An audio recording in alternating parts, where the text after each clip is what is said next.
Allowing Minglawa, Scottish Channel and just about it. The city side of Python for beginners or the civil dinate you would mention or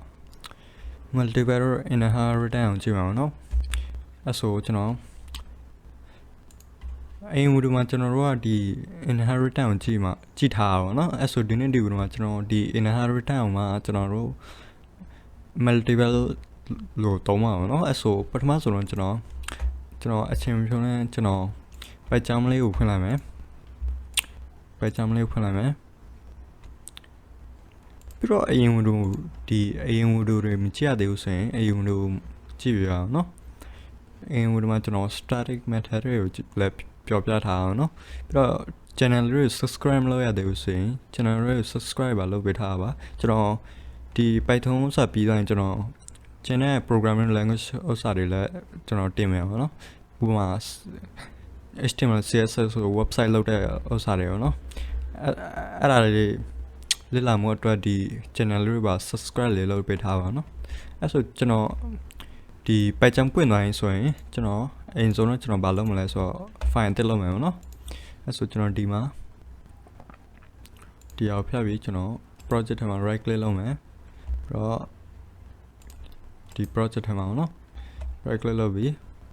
ခဏလေးတော့စောက်ပေးပါ new Python file ပြီးတော့ကျွန်တော်ဒီမှာကျွန်တော်အိမ်တော့ inherent လို့ပဲရေးထားအောင်เนาะအဲ့ဆိုကျွန်တော် inherent 1 2လို့ရေးလိုက်မယ်ပြီးတော့ကျွန်တော် enter လုပ်လိုက်မယ်เนาะအဲ့ဆိုကျွန်တော်ဒီမှာဘာလုပ်မလဲဆိုတော့ကျွန်တော် zoom လေးဆွဲလိုက်မယ်ပြီးတော့ကျွန်တော်အိမ်တော့ဒီအိမ်တော့ဗီဒီယိုရဲ့ဒီ inheritance ဥစ္စာရဲ့ကျွန်တော်ကိုယ်ကျွန်တော် copy လေးလုပ်လိုက်မယ်ကျွန်တော်အချိန်မဖြုံးအောင်လို့ပေါ့เนาะအဲ့ဆိုကျွန်တော်ဒီမှာ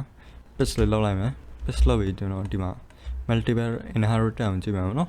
အဲ့ဆို ANU ဒီမှာကျွန်တော်တို့ဘာလုပ်ထားလဲဆိုတော့ကျွန်တော်တို့တခု company ဆိုရဲ company queue ဆိုရဲ class လေးလုပ်ထားတယ်ပြီးတော့ဒီ programmer ဆိုရဲ class ဟို class လေးလုပ်ထားအောင်เนาะပြီးတော့အဲ့ဒီ programmer ဒီ company ဥစ္စာရဲ့ child ပေါ့เนาะသူရဲ့ child ပေါ့เนาะပြောရင်copy လို့ဒီ company ဥစ္စာတွေသူဒီ programmer ထဲမှာလည်းသူ data တွေအကုန်ပါအောင်เนาะပြောရင်သူ inherent လောက်ထားအောင်เนาะ copy လို့လောက်ထားတာအဲ့ဆိုကျွန်တော်ပြီးတော့ဒီမှာcompany နဲ့တခါကျွန်တော်တို့ဒီနာမည်နဲ့ employee ဘာလုပ်လဲဆိုတာကျွန်တော်တခါ print လုပ်ထားတယ်ပြီးတော့ programming နဲ့လည်းကျွန်တော်တို့ဒီမှာသူရဲ့ programming language တွေပါရှိလဲပြီးတော့ဒီနာမည်ကပါလဲဆိုတာ print လုပ်ထားအောင်เนาะအရင်ဝင်မှာအဲ့ဆိုကျွန်တော်ဒီ video မှာဘာလုပ်မလဲဆိုတော့ကျွန်တော် multiple လို့ကြည့်အောင်เนาะအဲ့ဆိုကျွန်တော်ဒီမှာဘာလုပ်မလဲဆိုတော့ကျွန်တော်ဒီဟာလေးကိုဖြတ်လိုက်မယ် print လုပ်ထားတယ်ကိုပြီးတော့ကျွန်တော်ဒီမှာထားလိုက်ပေါ့ဒီထားလိုက်ကျွန်တော်ဒီမှာဘာလုပ်မလဲဆိုတော့ကျွန်တော်ဒီထားလိုက်ကျွန်တော်ဒီမှာဒီကောင်လေးကိုဖြတ်လိုက်မယ်ဒီကောင်လေးဖြတ်လိုက်မယ်ဖြတ်ပြီးကျွန်တော်ဒီမှာဘာရေးမလဲဆိုတော့ကျွန်တော်ထားလိုက်ပေါ့ programmer ဘယ်နှယောက်ရှိလဲဆိုတော့ကျွန်တော်ဒီမှာရေးမှာเนาะကျွန်တော် number of pro လို့ရေးမယ် pro ရေးမယ်ပြီးတော့ကျွန်တော်ဒီမှာထားလိုက်ပေါ့10ယောက်ရှိရပါပြီးတော့ကျွန်တော်ဒီမှာဒီကောင်ကို inherit မလုပ်ဘူးเนาะဒီကောင်ကို inherit မလုပ်ဆိုတော့ကျွန်တော်ဒီကောင်ကိုဖြတ်လိုက်မယ်ပြီးတော့ကျွန်တော် class programmer ပဲလုပ်မယ်ပေါ့เนาะအဲ့ဆိုကျွန်တော်ဒီမှာဒီကောင် inherent မလုပ်တော့ဘူးเนาะဒီ inherent လောက်လိုက်ပြီအဲ့ကျွန်တော်ဒီမှာနောက်တစ်ခု class လုပ်ရအောင်เนาะဒီမှာဘာရေးမလဲဆိုတော့ class ဒီထက်ကျွန်တော်ဒီမှာဘာရေးမလဲဆိုတော့ကျွန်တော်ဘာကိုရှာရှင်းတာလဲဆိုတော့ကျွန်တော်ကဒီ programmer နဲ့ဒီ employee ဒီ company ရဲ့ programmer နဲ့ဒီ company ရဲ့ employee ကိုကျွန်တော်ကဒီကောင်တွေကဘာတွေ sort လဲဆိုတော့ကျွန်တော် define လုပ်ရှာအောင်เนาะအဲ့ဆိုကျွန်တော်ဒီမှာ player player လို့ရေးမယ် class လုပ်မယ်တခုပေါ့เนาะအဲ့ဆို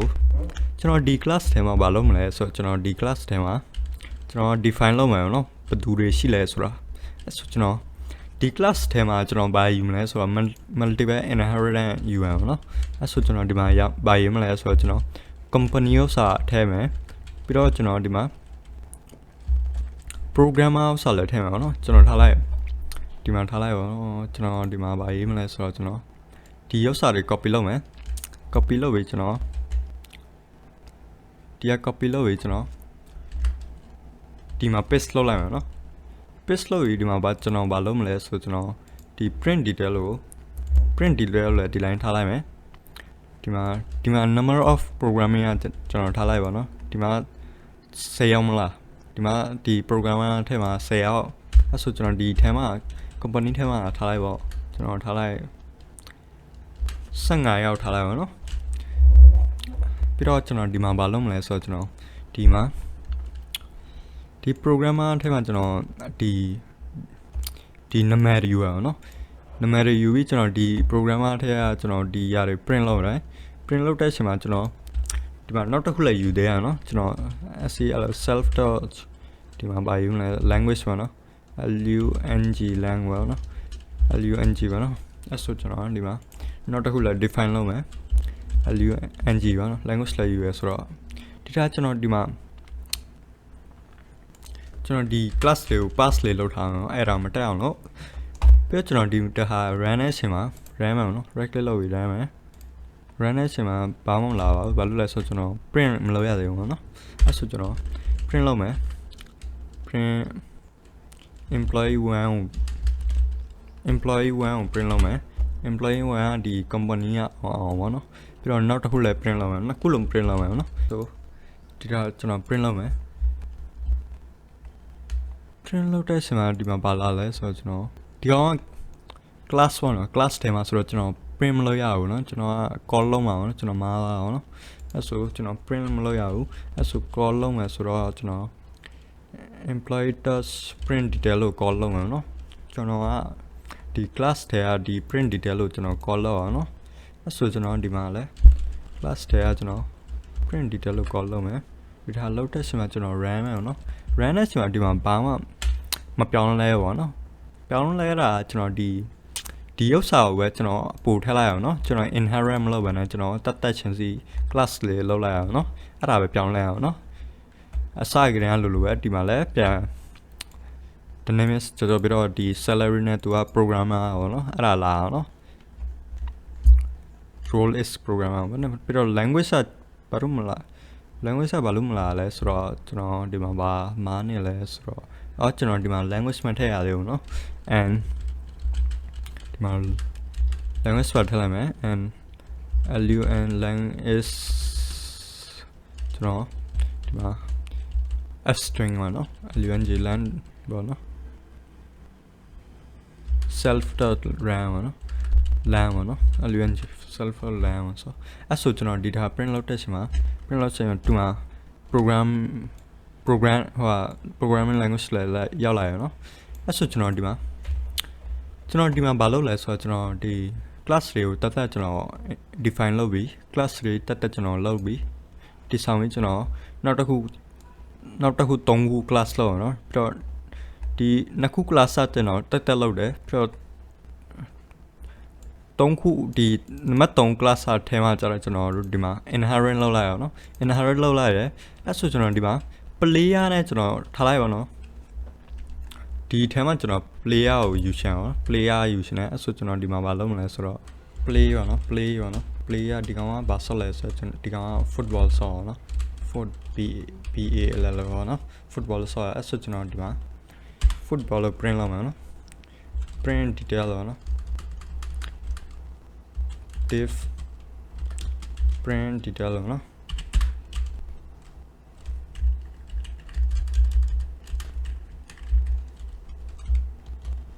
return ပါเนาะ return ဒီမှာ print detail မဟုတ်ဘူးကျွန်တော်ဒီမှာ print play ပါเนาะပါဆော့လဲဆိုတော့ print လုပ်မှာเนาะအဲ့ဆိုကျွန်တော်ဒီမှာပါဆော့လဲဆိုတော့ print လုပ်ပါเนาะ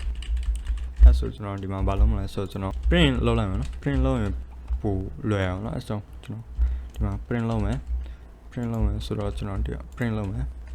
ဒီတစ်ခါကျွန်တော်ဒီမှာနံပါတ်3ထဲမှာကျွန်တော်ဒီမှာသူရဲ့ဟိုဟာထည့်လိုက်အောင်เนาะကျွန်တော်ဒီမှာ inherent multiple inherent တုံးကျွန်တော်နှစ်ခု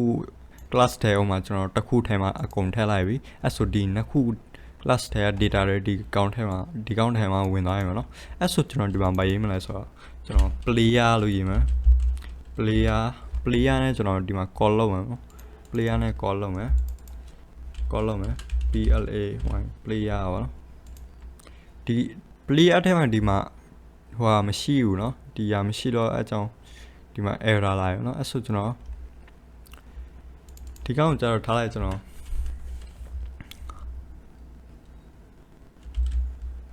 ဒီကောင်ကျတော့ company ထဲရပဲကျွန်တော်မဟုတ်ဘူးလဲ programmer ထဲရပဲကျွန်တော် call လုပ်မယ် programmer ထဲရပဲကျွန်တော် call လုပ်မယ်เนาะ player နဲ့ call မလုပ်တော့ဘူးအဲ့ဆိုကျွန်တော်ဒီတခါ run တဲ့အချိန်မှာဒီမှာ run တဲ့အချိန်မှာဘာလာမလဲဆိုတော့ dynamic is on ပေါ့နော်ပြီးတော့ is ဒီဟာပေါ့နော်ဘာမှမပြောင်းလဲအောင်နော်ကျွန်တော်ဒီ player နဲ့ပဲ call လုပ်ထားအဲ့ဒါပဲပြောင်းလဲအောင်ပေါ့နော်ဘာမှမပြောင်းလဲအောင်နော်အဲ့ဆိုကျွန်တော်ဒီမှာကျွန်တော်ထားလိုက်တော့ဒီဘာတွေဆော့လဲဆိုတော့ကျွန်တော်ဒီမှာ print လုပ်ချင်တယ်နော်အဲ့ဆိုကျွန်တော်ဒီမှာဘာလုပ်မလဲဆိုတော့ကျွန်တော် player dots play ဆိုရေးမယ် player dots play ဆိုရေးမယ်မဟုတ်လဲကျွန်တော်ဒီမှာ employee dots play လို့ရေးမယ်နော် employee dots play ပါနော်ရေးတဲ့အချိန်မှာကျွန်တော်ဒီမှာ print လုပ်မယ်နော်အဲ့ဒါကိုမှ print လုပ်မယ်မဟုတ်လဲကျွန်တော်ဒီမှာ print လုပ်ထားဆိုတော့ကျွန်တော် print လုပ်ဆရာမလို့အဲ့ဆိုကျွန်တော်ဒီမှာ employee dots play ကိုကျွန်တော် call လုပ်တဲ့အချိန်မှာဒီမှာသူ့ရဲ့ဒီ employee တွေကဘာဆော့လဲဆိုတော့ဒီမှာလာလိုက်မယ်နော်အဲ့ဆိုကျွန်တော် print လုပ်မယ် print လုပ်တဲ့အချိန်မှာဒီမှာဘာ error လာလဲဆိုတော့ကျွန်တော် play ဆိုတော့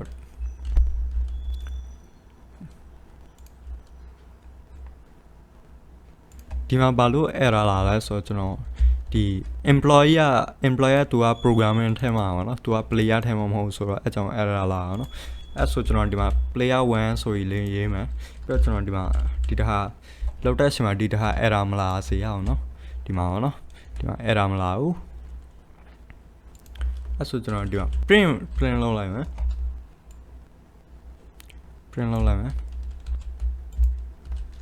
print လုပ်တဲ့အချိန်မှာဒီကောင်ဘာလို့ဟိုဖြစ်လာလဲဆိုတော့ကျွန်တော်ဒီမှာကျွန်တော်အစဒီကောင် play ကိုသွားကျွန်တော်ဟို call လုပ်ထားတော့ဒီကောင်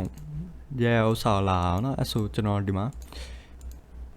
play ဆိုကျွန်တော် call လုပ်တဲ့အချိန်မှာဒီထား run မယ်နော် run တဲ့အချိန်မှာဒီမှာ football လာနော် football လာတယ်အဲ့ဆိုဒီ multiple inheritance ဆိုတာနားလည်လာပြီနော်ဒီထဲမှာကျွန်တော်တို့ကအစဗီဒီယိုထဲမှာကျွန်တော် inheritance တစ်ခုပဲเนาะဒါပေမဲ့ဒီ multiple ကနှစ်ခုဖြစ်သွားတာเนาะနှစ်ခုဖြစ်သွားအောင်เนาะအဲ့ဆိုဒီဗီဒီယိုမှာဒီလောက်ပါပဲကျေးဇူးတင်ပါတယ်